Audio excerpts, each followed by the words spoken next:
Nah, sejarahnya memang Israel sama Iran itu baik-baik saja sebelum tahun 1979. Di masa monarki, mereka berhubungan baik.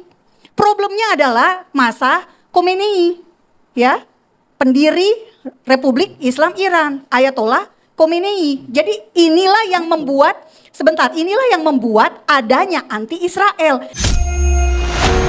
Halo kaum intelektual sekalian. Jadi guys, di video-video sebelumnya banyak tuh subscriber channel ini yang minta gua bahas Bu Monik.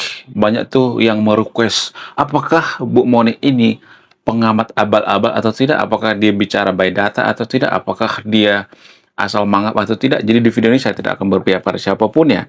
Saya benar-benar netral. Kemudian selain itu, ada yang bertanya, apakah Bu Monik ini orang Yahudi asli atau tidak? Apakah keturunan atau tidak? Apakah dia orang Indonesia atau tidak? Apakah dia lahir di Indonesia atau tidak? Kemudian, kenapa Bu Monik ini pernah bertemu dengan Netanyahu? Apakah ada urusan lain? Apakah Bu Monik ini buzzer seperti yang dikatakan oleh guru gembel? Apakah ini fakta atau tidak? Kemudian, selain itu, dalam video barusan dikatakan bahwa Bu Monik mengatakan bahwa Israel itu dulu berteman dekat dengan Iran. Itu menurut fakta sejarah sebelum tahun 70-an, sebelum zaman atau eranya Khamenei. Nah, yang jadi pertanyaan, apakah ini menurut data atau tidak? Apakah ini berdasarkan fakta atau tidak? Jadi di video ini saya akan merosting Bu Monik. Tapi disclaimer mohon maaf bagi pendukung Bu Monik ya, teman-teman Kristen, ya, teman-teman Katolik dan lain sebagainya. Gini guys, saya harus benar-benar netral di sini ya. Saya tidak ada keberpihakan di sini ya. Saya juga nanti akan mengkritik Bu Monik. Tidak hanya memuja-muji, tapi saya juga akan mengkritik. Boleh dong ya, jangan langsung marah-marah ya. Nggak boleh seperti itu. Kalau kita langsung marah-marah, kalau kita fanatik berlebihan terhadap Bu Monik, sama aja kita sama agama sebelah kan, nggak ada bedanya kan. Jadi kita harus benar-benar ini dong ya, benar-benar fair gitu ya, benar-benar netral gitu ya. Jangan berpihak ya. Jadi kita mulai dari fakta sejarah. Apakah ada fakta sejarah yang mengatakan bahwa orang Israel itu berteman baik dengan orang Persia, orang Iran zaman dulu? Yes, benar. Itu fakta sejarah. Ya, jadi yang dikatakan oleh Bu Monik ini benar, itu fakta sejarah berdasarkan data. Data mengatakan seperti itu ya. Kemudian selain itu ya, apakah fakta sejarahnya itu bisa dibuktikan secara ilmiah atau tidak? Apakah ini bisa diuji atau tidak? Bisa. Ini diuji guys ya. Bahkan dari zaman Persia juga orang Israel itu sebenarnya sangat dekat banget dengan orang-orang Iran zaman dulu ya.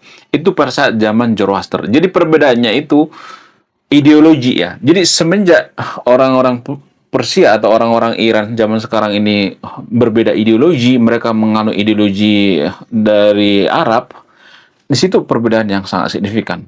Di zamannya Syekh Reza Pahlavi juga sebenarnya mereka itu kan negara sekuler ya, tapi di situ juga sudah mulai gitu ya, ada bibit-bibit mengarah-arah ke ideologi orang Arab gitu ya, ideologi Arab gitu ya.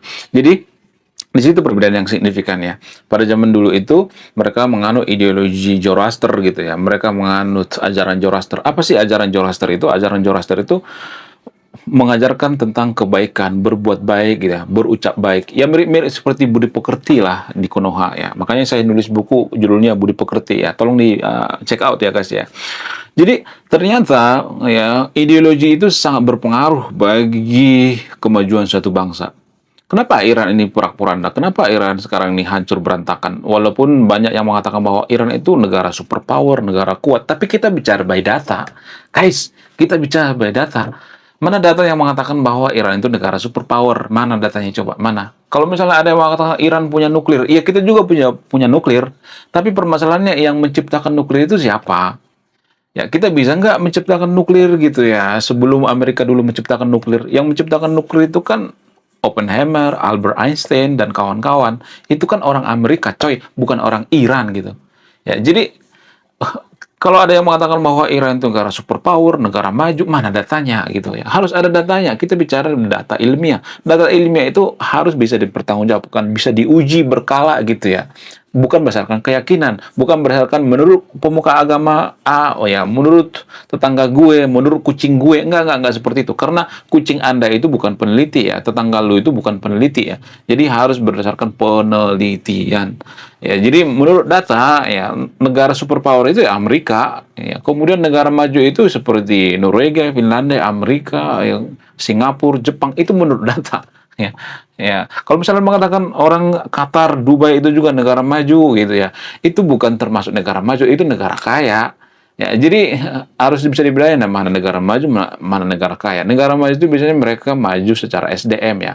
Kalau cuma ngejual kekayaan ya Konoha juga bisa dikatakan negara maju. Ya, cuman sumber daya alam kita kan dikorupsi ya. Sehingga kita tidak maju. Sama seperti Jepang juga seperti itu. Ya. Jepang itu kan banyak koruptornya ya. Sorry, bukan Jepang.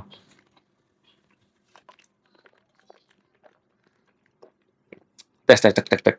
Sama seperti Iran. Di Iran juga banyak koruptornya kan. Makanya berkali-kali saya mengatakan negara paling korup di dunia itu salah satunya adalah Iran.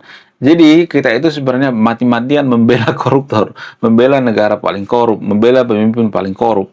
Ya, mirip-mirip seperti di Konoha lah ya, 11-12 ya. Jadi ini menurut data guys, data yang ilmiah, menurut data dari indeks corruption gitu ya. Jadi saya tidak asal mangap di sini ya. Kita bicara by data. Semua yang saya katakan di video ini saya pertanggungjawabkan gitu ya. Ya, bicara by data, bukan berdasarkan keyakinan, berdasarkan perasaan gue, berdasarkan pengamatan gue. Ya boleh-boleh aja berdasarkan pengamatan gue, tapi apakah ini bisa dibuktikan secara ilmiah atau tidak? Harus ilmiah dong ya. Kita tuh nggak terbiasa suatu hal yang ilmiah kan. Karena apa? Karena ya, menurut penelitian, Konoha itu salah satu negara yang paling lemah dalam bidang sains dan ilmiah. Kita tuh lebih percaya dengan katanya, dan katanya. Lebih percaya dengan keyakinan. Ya, kita tidak memahami bahwa keyakinan itu adalah sesuatu hal yang kita percaya walaupun tidak terbukti secara ilmiah dan secara langsung. Kemudian yang selanjutnya, apakah Bu Monik ini orang Yahudi? Ya, jadi ada penelitian yang mengatakan bahwa Bu Monik ini sebenarnya keturunan Yahudi ya. Keterangan Yahudi secara tidak langsung. Ada yang mengatakan bahwa Bu Monik ini sebenarnya orang Indonesia. Jadi simpang siur ya di media sosial ya beritanya. Ada yang mengatakan Bu Monik ini buzzer gitu ya. Ada yang mengatakan Bu Monik ini sebenarnya anti Israel dan sebagainya. Bahkan Guru Gembul mengatakan Bu Monik ini adalah buzzer. Nah, apa sih definisi buzzer? Jadi sampai sekarang kan kita belum mengetahui apa definisi buzzer. Saya tidak bisa memutuskan apakah Bu Monik ini buzzer atau tidak gitu. Apa sih definisi buzzer? Kalau definisi daripada buzzer itu mendukung Israel itu tanpa digaji, bisa aja Bu Monik ini disebut buzzer gitu. Nah, permasalahannya di Konoha itu kan buzzer itu kan artinya itu negatif ya. Buzzer itu adalah orang yang dibayar gitu ya, atau yang digaji gitu. Sama seperti misalnya Coki Pardede dan Tretan Muslim. Mereka ini kan buzzer daripada pemerintah kan, buzzer daripada 02 kan. Mereka juga mengaku itu kok. Ya, Coki Pardede dan Tretan Muslim itu dekat dengan Gibran gitu ya. Sehingga apa? Sehingga mereka ini disebut buzzer dan mereka digaji gitu. Waktu kampanye mereka digaji. Coki Pardede terus terang mengatakan seperti itu. Gue digaji kok, ya gue ada harganya kok. Jadi mereka inilah buzzer. Itu baru buzzer. Jadi buzzer itu ada dua ya.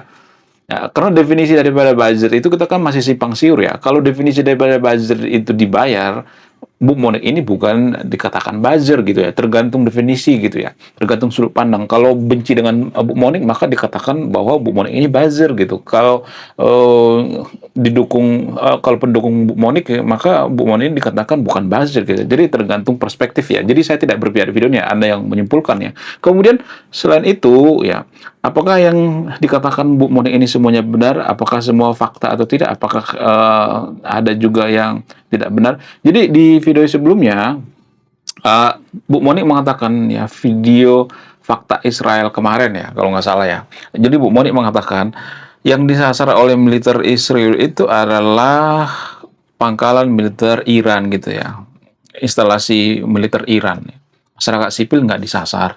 Kemudian yang lain-lain juga nggak disasar. Tapi kalau saya perhatikan ya, menurut data dari Reuters, yang disasar Israel itu nggak cuma instalasi militernya, tapi ekonomi juga diserang gitu. Seperti misalnya pabrik petrokimia baru-baru ini kan diserang oleh Israel ya. Itu kan bukan pangkalan militer ya. Itu kan ekonomi ya.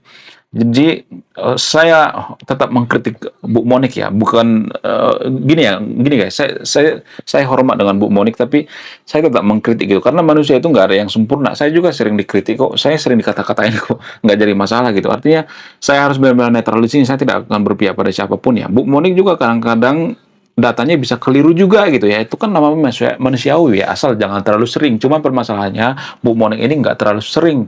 Ya kalau misalnya dia debat dengan seseorang dengan Gaza Hussein dan sebagainya, kebanyakan datanya akurat. Tapi ada juga datanya yang tidak akurat ya. Jadi Bu Monik mengatakan sebenarnya yang disasar oleh tentara militer Israel itu yang berbau jaringan militer Iran gitu. Tapi ya pada faktanya kan nggak juga kan. Kadang meleset juga gitu ya. Kadang masyarakat sipil juga kena gitu. Kenapa bisa seperti itu? Ya karena bisa meleset ya. Walaupun misalnya sasaran daripada rudal Israel itu presisi, tapi bisa meleset juga gitu ya. Sekitar 5 sampai 10 meter gitu. Ya bisa aja ada anak-anak di situ bermain, kita nggak tahu kan. Misalnya nih di dekat pangkalan militer ada anak-anak bermain, kita nggak tahu kan. Jadi nggak sengaja menyasar anak-anak ya bisa kena juga gitu ya. Kemudian selain itu ya, kalau saya perhatikan ya, warga Konoha itu kan selalu ngeledekin Bu Monik ya. Bahkan Bu Monik itu ya diundang ke TV itu bukan karena mereka itu netral gitu terhadap Israel gitu, tapi ya untuk dipermalukan, untuk dikata-katain gitu. Bu Monik itu sering dikata-katain. Bahkan saya itu kadang-kadang prihatin ya dengan Bu Monik ya. Setiap diundang itu selalu dikata-katain gitu ya, masalah pribadi apa segala macam gitu ya, sampai ke masalah pribadi. Bahkan Bu Mon ini ya pernah dibully oleh Gaza Hussein. Gaza Hussein mengatakan ibu ini dipanggil untuk dipermalukan ya, bukan untuk sebagai ahli ya. Ibu ini jangan merasa GR gitu dipanggil TV merasa spesial gitu, enggak ya. Ibu ini itu dipanggil untuk dipermalukan, kata Gaza Hussein ya. Betapa bencinya Gaza Hussein terhadap Bu Monik. Jadi itu ada datanya guys ya. Di video sebelumnya saya udah bahas nih di channel sebelah ya, di channel kaum intelektual. Nanti cek ya. Jadi itu artinya ya, warga Konoha itu sebenarnya sudah tidak bisa diobati lagi ya, supaya mereka netral dengan Israel, nggak bisa diobati lagi. Kalau misalnya satu generasi dihilangkan bisa aja gitu, tapi generasi-generasi baru juga kan sudah mulai dididik untuk membenci Israel, membenci kafir, membenci itu dari kecil gitu kan, sudah didoktrin gitu. Jadi nggak bakal bisa netral gitu. Ya, agama itu punya bias. Berkali-kali saya mengatakan agama itu punya bias ya. Baik agama Kristen dan agama Islam juga punya bias. Agama Kristen membela Israel itu karena apa? Karena agama juga gitu ya. Jadi perang Iran dan Israel ini sangat seksi, sangat menarik bagi mereka. Karena apa? Karena ada hubungannya dengan agama gitu ya. Ada hubungannya dengan religion gitu ya. Jadi ada bias. Gaza Hussein juga seperti itu. Kalau dia beragama Buddha, beragama Konghucu, nggak mungkin dia membela Palestina. Ngapain ya kan? Ya. Jadi kita itu sebenarnya digerakkan oleh sesuatu hal yang tanpa kita sadari, yaitu agama. Agama lah sebenarnya yang mengatur kita gitu ya.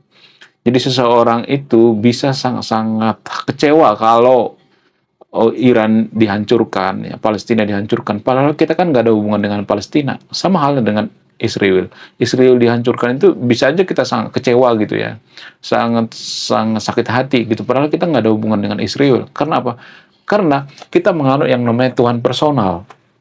Jadi Tuhan personal itu kalau kita kritik agamanya itu, ya mereka merasa bahwa ya mereka dengan agama mereka itu menyatu. Ya, baik-baiknya orang kalau kita kritik agamanya, mereka merasa bahwa itu kritikan langsung ke pribadinya. Karena menganut yang namanya agama personal. Ya, kalau agama yang bukan personal seperti ya, agama Buddha misalnya, agama Hindu misalnya, ya biasa aja gitu kalau dikritik agamanya biasa aja. Karena mereka menganggap bahwa ya Tuhan mereka tuh bukan Tuhan personal gitu ya. Jadi agama langit dengan agama bumi itu berbeda jauh ya. Agama langit itu biasanya ya nggak semua itu disclaimer on ya. Mereka itu sangat-sangat menganut yang namanya Tuhan personal gitu. Ya, jadi kita membela Palestina juga karena agama, nggak ada alasan lain, nggak ada. Kalau Palestina itu beragama Konghucu, kita tidak akan membela Palestina kok. Ngapain ya kan? Ya, bayangkan kalau Israel itu beragama Buddha gitu, mayoritas Buddha. Ya, Palestina beragama Konghucu. Apakah kita membela? Enggak ada. Ya, kita nggak akan peduli ya. Nggak ada. Ya. Jadi agama itu bisa saja menghancurkan suatu negara. Ya ini, ya kita ribut karena apa? Karena faktor keberpihakan terhadap agama tertentu kan. Makanya berkali-kali saya mengatakan kalau kita bicara geopolitik ya kita tinggalkan dulu agama gitu. Jadi di Konoha itu kalau saya perhatikan pengamat-pengamat di Konoha itu ya selalu ngata-ngatain Bu Moni gitu ya. Karena apa? Karena agama gitu. Ya begitu juga dengan sebaliknya gitu. Karena agama gitu. Kita nggak pernah bicara geopolitik. Jadi perdebatan kita itu diketawain oleh orang-orang yang cerdas di negara maju.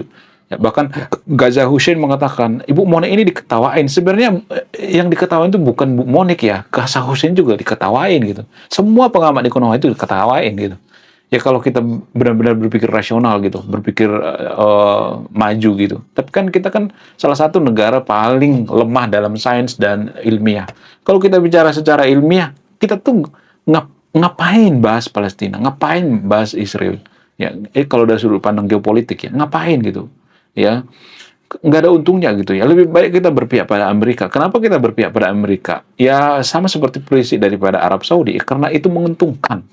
Kalau mereka berpihak pada Iran, berpihak pada Palestina, itu nggak menguntungkan. Apa coba untungnya mereka membela Palestina? Bukan berarti saya nyuruh yang untuk tidak membela Palestina. Apa untungnya bagi orang Arab gitu, bagi negara Arab gitu? Apa untungnya? Bagi Konoha apa untungnya gitu?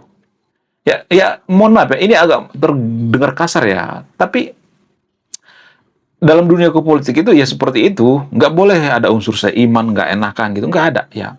Apa untungnya gue ngebela lu? Itu dari sudut pandang geopolitik. Ya, cuman warga Konoha itu kan sedikit-sedikit bawa agama. Makanya saya tuh kesel banget ya, sedikit-sedikit bawa agama gitu. Ya kalau kita bicara keuntungan, kita lebih baik berpihak pada Amerika dan Israel gitu ya. Bukan karena saya membela Amerika dan Israel. Enggak, ini dari secara geopolitik. Itu alasannya kenapa orang banyak berpihak pada Amerika dan Israel. Karena itu ya, menguntungkan. Negara-negara maju itu enggak ada tuh berpihak pada Palestina. Mereka membantu ya, donasi ya. Donasi terbesar di Palestina itu justru Amerika loh. Itu menurut data dari PBB. Saya tidak ngarang ya. Itu ada datanya ya. Ini data ilmiah guys ya. Jadi kalau mau bantah pakai data. Jadi kalau kita bicara tentang Bu Monik ini sebenarnya Bu Monik ini kan orang yang sangat ini ya kontroversi. Tapi gini guys. Bahasa daripada Bu Monik ini, ya mohon maaf ya, saya bukan pecinta Bu Monik ya, saya bukan pendukung Bu Monik, tapi bahasanya itu kalau saya perhatikan tuh nggak terlalu kasar kalau saya perhatikan. Nggak seperti Gaza Hussein itu langsung ngegasak gitu ya, ngegas gitu ya. Ya, kadang ngebully juga gitu ya, ngebully Bu Monik, ngata-ngatain juga gitu. Jadi kalau Bu Monik ini nggak seperti itu ya. Iya, keras kepala yang berdebat ya seperti itu. Rocky Gerung juga keras kepala kok. Ya, Gurgumbul juga kadang-kadang keras kepala kok. Ya emang berdebat seperti itu. Ya. Donald Trump juga berdebat seperti itu keras kepala. Tapi permasalahannya apakah yang diucapkan itu by data, kemudian apakah yang diucapkan itu kasar atau tidak? Kalau saya perhatikan Bu Mon itu nggak terlalu kasar ya. Tapi kasihan juga ya. Karena nggak ada sih yang ngebelain Israel ya, sehingga Bu Moni yang dipanggil gitu ya. Seolah-olah kita itu ya, media sebenarnya yang butuh ya, yang berpihak pada Israel. Yang orang yang berpihak pada Israel itu kan dibenci ya di Konoha ya. Dibenci banget ya di Konoha. Jadi ada banyak sebenarnya kritikan saya terhadap Bu Monik ya, tapi ya takut nanti ada yang ngamuk juga nanti gitu ya. Karena kalau saya bahas Bu Monik itu kan banyak yang seiman dengan Bu Monik gitu ya. Jadi banyak juga nanti yang marah-marah, saya nggak mau ada yang marah-marah gitu ya. Ya, saya tuh sebenarnya sudah malas berdebat agama guys, karena agama itu kan keyakinan ya. Ya, saya bahas ini sebenarnya dari sudut pandang geopolitik. Artinya ya yang saya pengen itu kita itu melepaskan ya bias-bias agama gitu ya, melepaskan ya bawa-bawa agama. Kita bicara dari sudut pandang geopolitik ya. Makanya saya bikin nama channel ini sekuler. Sekuler itu tidak membenci agama, tidak melarang untuk ibadah dan sebagainya, tapi netral ke semua agama. Nggak boleh ada satu agama yang lebih menguasai atau lebih dominan seperti di Konoha. Oke guys, sekian video ini. Terima kasih sudah banyak memahami. Saya kaum intelektual, salam rasional.